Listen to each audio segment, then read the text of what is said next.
Where there's a will, there's a way. Quite literally, Will Tidwell, a younger gentleman. I wish I didn't have this big heart. People just do nothing but hurt me. Anybody can dream the dream. Anybody can have a goal, but see, you're gonna be a neighborhood hero. You just keep shining.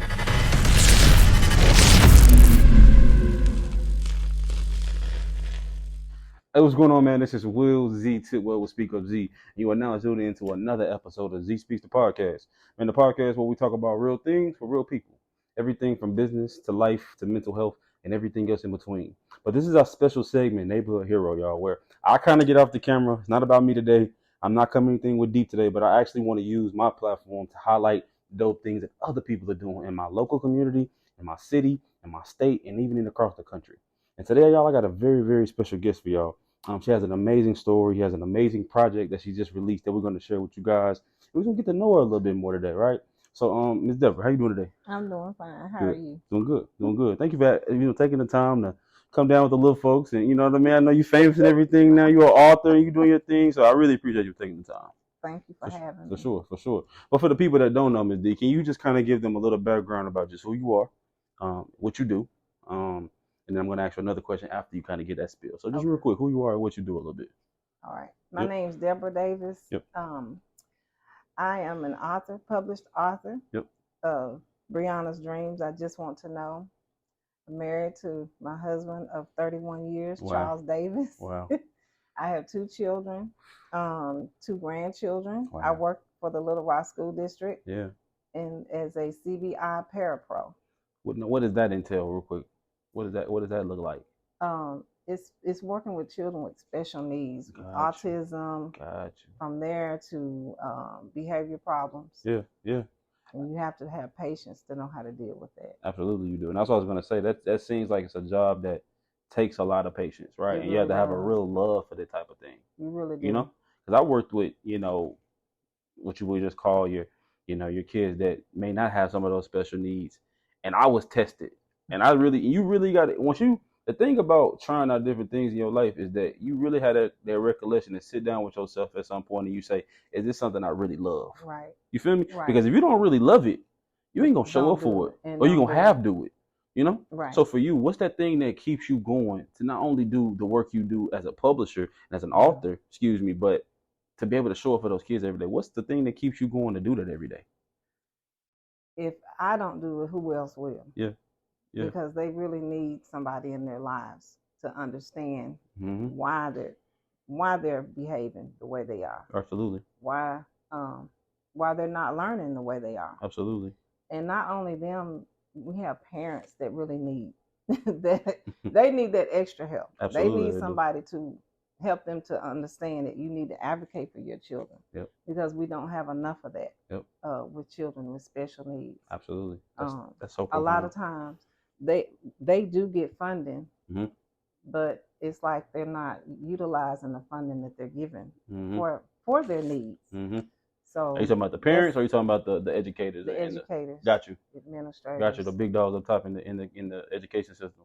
But because the parents are not advocating and they don't understand or want to understand, right?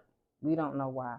But that's a lot of the reason why they're not getting what they need. Yeah. Simply because enough people don't care about it or making the conscious effort. They're not using their voices to be able to be heard. Right. Absolutely. And I was doing my research and I saw that you served on the board under the governor. Remind me, is it the education board or what is that exactly? Yes. Right. So what did that entail? Right. And what were you able to kind of see on the inside of being a part of that? What did that kind of, what kind of insight did that give you being a part of that? We did monthly reports or quarterly, and I had to do quarterly reports with the chapters, the local chapters. Got you. But a lot of the different funding, the legislative part, I got firsthand knowledge of that. So you actually saw up close how this really works. Right. So without giving too much, right, without having to say too much, what would you say from the being on the inside? What would be one of the biggest things you would change or that you would advocate more for now that you've seen the inside of that system? What was one of those things that you would really use your voice and your platform to shine light on in that whole thing? To educate the parents. Right. In order for the children to get what they needed. What would you tell them? If I was me being a parent right now, my kid is in the Little Rock School District. What would you tell them? that they need to be at the meetings. Yeah. They need to go to parent-teacher conferences. Right. And they need to show up. Even when the teachers don't know. Mm-hmm. They need to advocate the administration. Mm-hmm. And they need to let them know what their child is not getting. Yep. And if they got this, that they could get this. Yep. Because when you work with children with autism, they have their way of thinking is different. Mm-hmm. And so you have to gear their activities, the things that they need in order to learn. It has to be different from the norm. And a lot of times we don't understand that. My mother was an educator. She taught first grade for 42 years. Mm-hmm. And by watching her every night, she would have her little table out and she would gear her activities towards each child because she knew they learned differently. Wow. And she would get the much, I'm not going to say dumb students, Right. but the much They need a little more. They need a little more help and love. But they than would others. give, of course, back then she was the only black teacher. Yeah. Because it was segregated. So a lot of the students, she got were lower students, but they would give the other teacher the much smarter students. The more advanced ones. So by the time the end of the year, when she would work diligently throughout the year to help those students come up, her students were just as smart and they did well on their test scores, and they was wondering, how did she do it? Yeah, you don't see too many teachers with that type of will anymore, and a lot of it isn't their fault always, right? Because they're underpaid, they're overworked, right? And they're having to work crazy hours and maintain so much more than just teaching. Now they have to deal with emotions, which is a big reason why you wrote what you wrote. Exactly. And did the project you did, have to deal with the emotions, like you said, the parents and all of that type of stuff. They have too many in the classroom. Absolutely. You got 35 kids in one room. That's unimaginable. Yeah, it will never work like that. It's not. 100%. Now stand on that topic of education and more so on your side. You have a number of degrees. You have a very extensive. Well, he's done his research. Yeah, you have an extensive background, right, when it comes to education. Mm-hmm. So it's clear that you believe in education and you fight for education, right? Now, me personally, and as you know, even Wes, like we saw college from a different lens because for what we want to do, it wasn't necessarily our path to success for us. But we understand that for a lot of people, college is vital. It's important. It is. For you, what would you say were some of the biggest takeaways or things that shaped you into the professional you are, the author you are, and helped you, hone into the best parts of you? What do you think really helped you the most from being, getting your master's, getting your undergrad, all of those different things? Diligence and perseverance. Mm-hmm.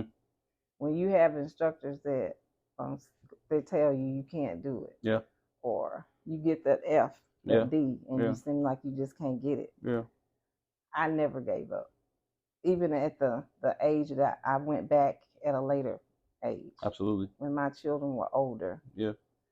You mind me asking what was the reason for that gap? Is it because you had children? I had children. Got you. And then just life started happening. Right. So I wasn't ready. My mindset wasn't there. Yeah. But as I was in college, I wanted to do well enough to where it was over the average. Right. Because we have to do that. Right. We have to understand a lot of the way that my classes were, I feel like it should have been more one-on-one. It should have been more, I can't think of the word, where it's more hands-on. Absolutely. It was too, academic, and the academic didn't line up with what they wanted the performance to be. Very similar to kind of what your mom did. Yeah. Like very similar setup like that. Like I wish it was more tailored to my needs, my understanding. And for me personally, I think that was a big reason I didn't like college. It's because the way I learned is not the way they taught. Exactly. And everybody taught the same copy and paste way to where it's like you're not reaching me. And it doesn't prepare you for when you do get out into the real world. And that's what I was really asking you too. Like I completely agree that it teaches the diligence side, it teaches not to give up. But like, did any of that help you transfer when it comes to your skills? When it came to, you being able to write a book, did it teach you how to do that? Did it teach you social emotional learning? Like, were you able to pull any of those things out? I already had that in me. Wow. So it just kind of sharpens you up, if anything. Right. Yeah. You have to know, especially when you go into college, what you good at. Right. And what you want to do. Right. That's going to be your passion. Right. You can't just go, you need to get in this field because this is where the money's at. you might not even be interested in that. Come on now. So come on now. if you're not interested, you're not gonna do well in it. And when you have a gift, you're gonna make money because you're gonna keep grinding until it works. Even when you're tired, even when you're frustrated, you're gonna love it. That's gonna energize you to do your job better. Absolutely. You said something so powerful earlier, and we're gonna take a quick break after this, but you said something so powerful about when it comes to college, when it comes to a lot of things. I think you have to know that you're ready, and you have to know what you're going for. The short time I spent in college, this is how I came to the recollection that wasn't for me, is because me and my homeboys were sitting around, eating, just shooting stuff, just talking in the yard, and I just randomly start asking them, like, what are you majoring in? What do you want to do? What's going to happen after this? Right. And believe it or not, Ms. Debra, like, out of 8 or 9 people I was with, 7 of them didn't know. Wow. 6 of them hadn't declared a major yet. And they were saying, be honest with you, Z, because I was even though I was the same age as them, they kind of looked up to me in a way. And I not to say it in a crazy way, but they really did. They used to lean on me for advice in life. They said, be honest with you, Z, I really don't know what I want to do. I just came here so my mama get off my back. I just came here so I wouldn't be bored at home every day. I just came here to get out of my city, because a lot of people came from Chicago, Louisiana, a lot of these inner city places where it was really bad. Right. They just wanted to get away. Wow. And for me, I said, wow, a lot of these people came here. I get wanting to escape your environment. I get that. But a lot of people came here to please other people. Right. No purpose. No, you see what I'm saying? Like, you came here to make your mom happy when it's not even what you really want to do. You majoring in something that's sitting in these classes. Yeah, you're going to make some money, and yeah, you might, get what you want from it, but you're not even happy. Right. And I knew for myself, that's not the life I wanted to live. You know what I mean? So you said something so profound about that. For you, do you regret going to college as long as you did? For getting as many degrees as you did? I know that's I don't regret, right. But I feel like if I would have went another path, right, it's just the time. Got you. I feel like, because I feel like I'm not going to say wasted time. No. But I feel like I've got into debt that way. Even off camera, you said something so powerful where you talked about how, you had to go through that to really figure out what you wanted to do. And you had to drop a class and talk about that process, because I think sometimes people get embarrassed when they have to drop things, fail at things, give up on things to find out what they really want to be and what they really want to accomplish in your life. So for you, what would you say to that person? To that person that beating themselves up because they dropped something or give up on something to find it? What would you tell that person? Don't feel like you failed. Yeah. I mean, you have to go through that. Yeah. In order to get to where you're trying to go. Mm-hmm. And a lot of the students that took the classes I was in, they didn't make an A, they felt like a fail. Right. But I was just glad to get through passing. But I changed my major. First, my major was nursing. Right. Then it switched to speech path, and I wasn't able to pass the PPST exam at that time by 1 point. Wow. So, and by that time, I started having children. Yep. Life happened. Yep. And I didn't go back. Yep. I took a break for. I went back in 2004. Mm-hmm.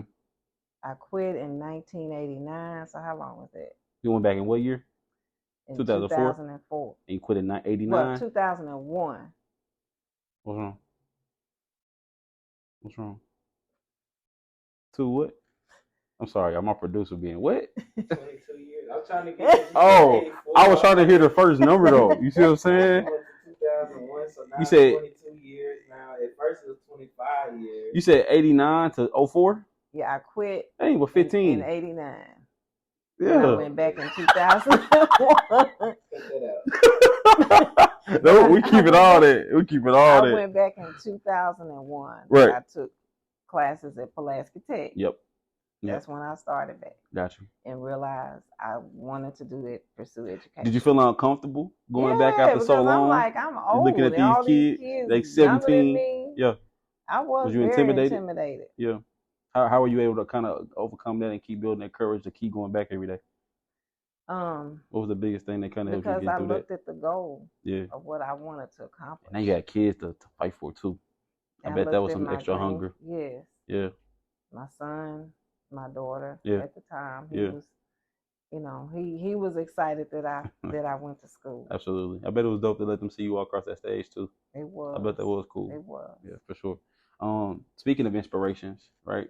Yeah, you kind of mentioned it in your introduction. You know, you just recently launched a really dope project. Do you mind sharing to people what that is, and then kind of let them know where the inspiration came from behind this project?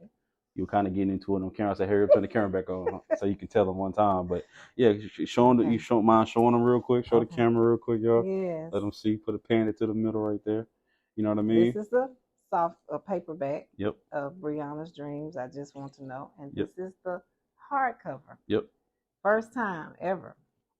And a lot of people love the hardcover, but they don't want to pay that price. Yeah, But don't worry, y'all. We're gonna put the link to everything, how much it costs, how you can get one. We'll put all that in the bio so y'all can be able to purchase it. Don't worry about that. We're gonna have to put together like a promo code just for my followers. You know what I mean? So they can just go to the website, get they can feel special. You know what I mean? People feel special, they gonna buy. Right. Absolutely. Right. So we'll put that together for them. But what inspired me to write Briana? Yeah. Where'd that come from? It came from me wanting to know who my real parents were, because I was adopted at the age of 6. And when I attended these workshops, Yes, ma'am. they were social emotional learning workshops. And through your job? The instructors, through my job. Gotcha. And the instructors really didn't put the information out there to where it was something believable. Right. And then it wasn't, I thought it was boring. Gotcha. But it was only... Was it predominantly? I was even asking that. Predominantly whites. Gotcha. That were teaching. Teaching about something that predominantly black people go Even through. though, you know, they were saying we need the discipline, but the majority of the students they were talking about were our culture. Absolutely. So I said, I want to be a trainer. So when I did this, I came up with this idea through that. But to just come up with the idea, it was in me to do long before that. And I wanted to understand, why did my real parents leave? What happened? Was it something I did? You know, what happened? So I had all these questions in my mind from this time until I was 50. But anyway, wow. Wait, real quick. How was it navigating your life with all of that lingering in the back of your mind like that? I think a lot of it, I pondered on it too much. Right. I bet. This is like day in and day out. With no answers. No clarity. No answers, no clarity. Yeah. You looking at other people with families, right. You know, they having their picnics, they having, you know, their get-togethers. You seeing brothers and sisters being able to be close. I longed for that, and I didn't have it. I longed to know, even though I knew I felt I wasn't in a good place with my mother, which was the reason why she gave me up, and all the background knowledge that I had gained through this registry that you have to look up. They have to be looking for you, even though you look for them. They have to be looking for you as well. In order to be able to. And nobody ever, you know. Wow. So you went to this site. Through DHS. Not necessarily day by day, but year after year, maybe. Yeah. Every other year. Right. Every so often. I would make phone calls. Right. You know, trying to see if the doctor was still alive that wow. gave birth to me. And I did connect with him, but he said, unless you have an order, you know, through courts, I can't tell you the information. About your own parents. So. Wow. And he passed away. It was like every time I looked for something, it was a blockage. Yeah. I couldn't find any answers. Yeah. Until one day I was doing an interview with Marina Amdreen, and she was asking about my book, but it wasn't this book at the time. It was the first edition of this book. She said, "What inspired you to write it?" And I told her. So after the interview, she said, "Well, I have a friend of mine that does DNA, you know, or genealogy tests." So I said, "Well, I would like to do it." And so the next day, she came to my job and gave me the kit. And then when I did it, and a month or two later, I got the information. And a lot of what I had already found, they were coming up in the genealogy, the people that's in, the listing of the people you find, they were already there, but I couldn't figure out who they were. My mom's name was there, but I didn't know it was her name because she had, married. So my name was different from hers. But that I did find out that in November of 2020 that I was the oldest of 8 other siblings. Oh wow! Have you met any of your siblings? Oh yes. Wow. But my mother is deceased. Right. She passed away in 2019. Sorry. I found them in 2020. Wow. December. In the pandemic. Wow. So how was that? Experience. Yeah, how was that experience, real quick? It was surreal. It was. You was boohoo on one. I couldn't imagine. Wow. All 8 of them? Yes, but I have 2 older siblings. Right. That one lives in Chicago. Right. And one lives in Las Vegas. Okay. I've never met him, but the rest of them are close. My roots were where I grew or where they grew up is in Pine Bluff. Wow. But they, lived in Forest City. Yeah.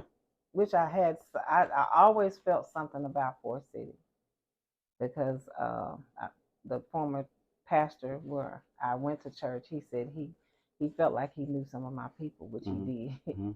But at that time, you don't know. All right, you just think they just talking. Right. You know how they just be saying, Exactly. I've been knowing you since you, man, get out of here. Or that favorite, people Absolutely. who look like Absolutely. such and such. Absolutely.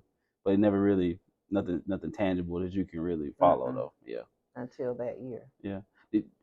After connecting with some of your family anyway, and, even though your mother was no longer with us and you found that out, because something I always say is that we'll never be fully healed in life, ever.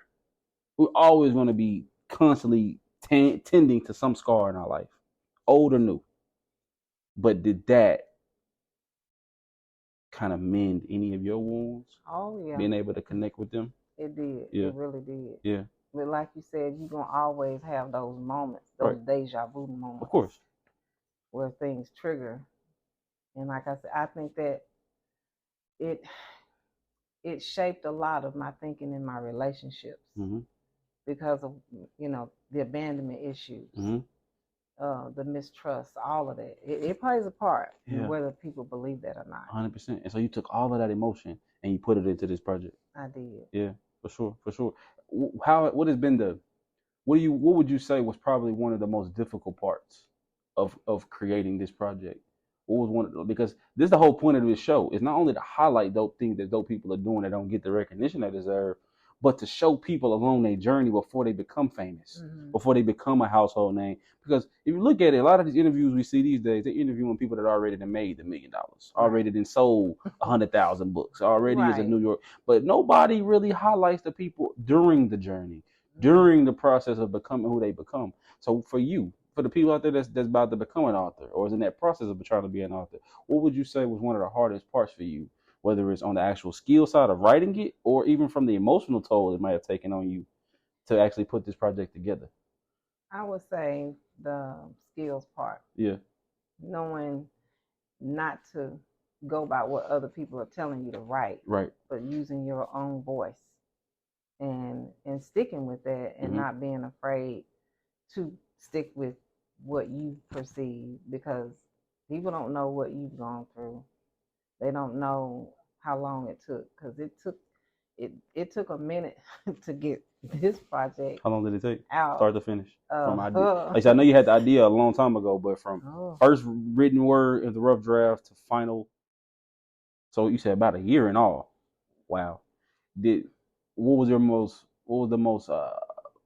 favorite part about from this whole project and creating it? What was the part you enjoyed the most? The beautiful pictures from the illustrator. Yeah. What was her name again? Giovanni Perkins. Giovanni Perkins. Where's she here? Where is she from? From Dallas, Texas. Man, she's gorgeous. She's just some amazing work too. And she is very talented. Gifted. Shout out to Giovanni as well. We got to shout her out. She's really dope. Did you get a picture? Yep, we got to get that. Yep, it's right there. And we'll make sure we tag her as well and put her socials in here and shout her out. But she did some amazing work. And this is the other the other piece that I'm very proud to have put in this. And what's that exactly? This is called the Arkansas Child Development and Early Learning Standards. Mm-hmm. This is where teachers, this can be a part of their curriculum in the classroom. Wow. For students that are having a rough time, either with creativity, mathematics, cognitive development, it touches on that. It promotes this. Yep. And so it's almost like not only something to entertain the kids, but it's a tool for them as well. For teachers. Absolutely. To understand. Absolutely. Their students. And help them become a better teacher. Yes. Yeah. And I think it's even more valuable that you have first-hand experience with these kids every day, right? So you know what they need in order for them to be successful in and out of the classroom. Exactly. Absolutely. I think that's the most powerful thing about it. You know, Ms. D, it's been so insightful, my time together and us talking about this. If you could sum up your book in one sentence, one word, right, to really make people understand what it's about, the goal of it, what would you say in that sentence, or that those one sentence, two sentences, just kind of sum up the goal of it, and how you would describe it to someone? What would you say?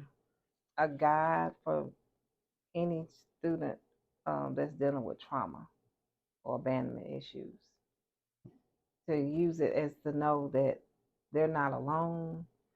The questions they have, the things that they've experienced, they're not the only ones that's gone through this, and they can get through it. Absolutely. I really can't think of a better way to kind of wrap it up. You know what I mean? Because that says it all right there. Because, and not just even kids, I think a lot of adults can relate to this interview more than anything, because yes, like you said, we go years.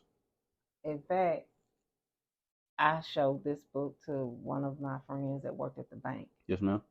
And she started tearing up. Mm-hmm. She said, my husband is dealing with this. She said his mother abandoned him when he was very young, and he still has issues with, trying to please her, trying to understand, what happened. Right. And he's, faulting himself. Right. So for things he couldn't even control.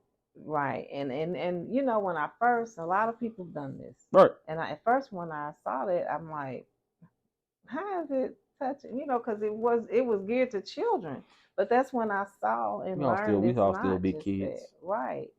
And when you don't address those things when you're younger, it affects you. It affects, just even, this is just an illustration. How Michael Jackson, for instance, he didn't deal with a lot of the things that he was going through, the trauma of how he was raised. And that's why a lot of the things that he was doing that we felt like was off the wall, he normalized, because that's how, that's how he was feeling. So to seek validation, to seek love, or to seek attention, or whatever the case may be. So we have to be patient with people, and we can't judge them, because that's what they went through.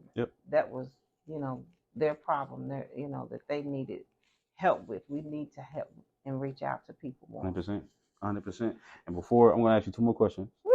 But before that, I'm going to do a quick commercial, okay? Real fast. No, you good. You keep it rolling, Wes.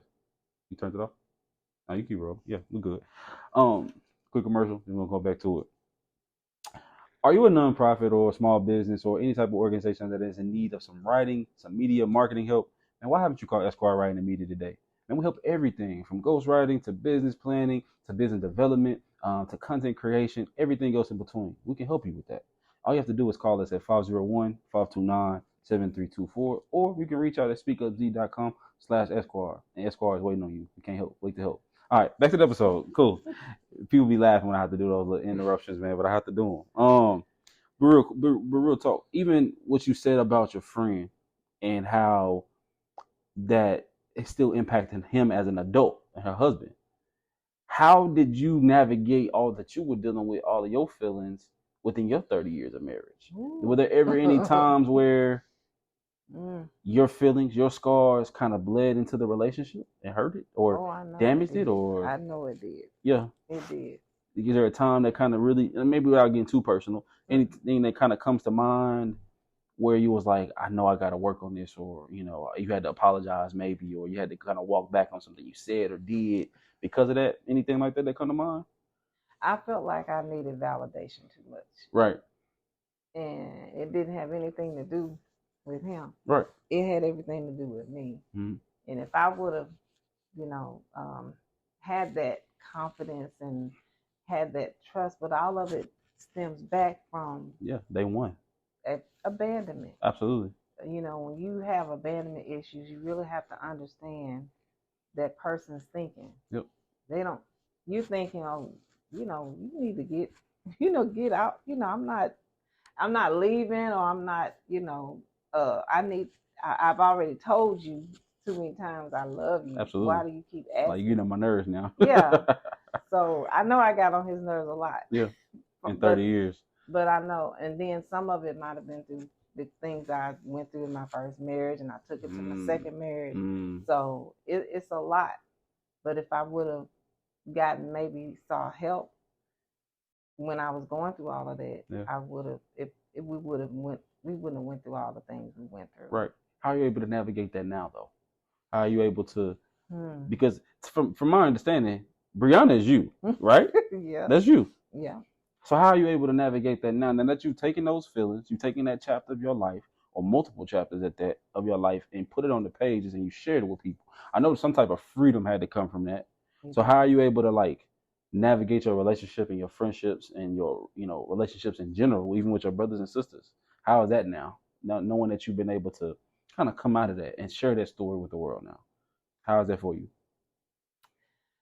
I have to still consider other people's feelings. Got you. Everything is not about me. Got you. That's what I've gotten from this. 100%. Not just through my marriage, with dealing with my children, I mean, it touches every aspect of your life. Yep. Even how you get along with people, co-workers, yep. Friends, because you can be too needy, and I don't want to be. Or you can be worse sometimes. Even if you ain't trying to be. And you're not trying to be, but it's just your personality. 100%. And then sometimes people that pull you to the side and tell you that it might hurt, but sometimes you need to listen to the criticism. And we need people like that in our life. And we need people like that in our lives. 100%. To help us. 100%. To be better. 100%. All right, Mizzy. So I like to do this last segment, what I always call final food for thought, where, you know, you kind of get into the Z bag, I like to call, where you leave them with something deep, something philosophical, something to really think about, whether it's about your project, whether it's about life, mental health, whatever is on your heart. So do you need a second to kind of think about it, or do you have something that you would like to share right now to where, you know, they can have that gem to go off of at the end of this episode? Go right ahead. They all ears. If you have some things that you really been dealing with, and you really need somebody to really hear you out, and you seem like you can't, it's consuming your daily routines, you really need help. We as a culture, we didn't believe in going and seeking help. We didn't believe in going to a psychiatrist or talking to someone. But we're finding ourselves now in this day and time, that's what we have to deal with in order to help not just ourselves, our family members, but other people around us, because your mental health, it affects not just you, it affects everybody else around you and whoever is involved. And you're not able to really perceive your purpose until you're whole. And we need to be whole physically, mentally, and spiritually. And we have to have God in our lives in order to do that as well. Because we got to do something we enjoy. We can't just, be about our Father's business, but we're doing something contrary to what His plan is. We got to stick to His plan and not our plan. Because when we do that, we're much, much happier and we're more effective in what we're doing. Boom. Mic drop right there. Final food for thought. Again, Ms. D, I really appreciate you for taking the time and coming to share your story and the inspiration around this major project, y'all. And y'all be sure to go get your copy of Briana's Dream, right? Get it for your child, even for yourself, right? Donate it to a classroom. Donate it to a youth program this summer, a summer camp this summer. Somebody that you know could use it when it comes to mental health, when it comes to their life, and just healing and being whole and being happy. I think we all could use a little bit of that. But until next time, man, that's Z Speaks the Podcast, man. I love y'all. Peace.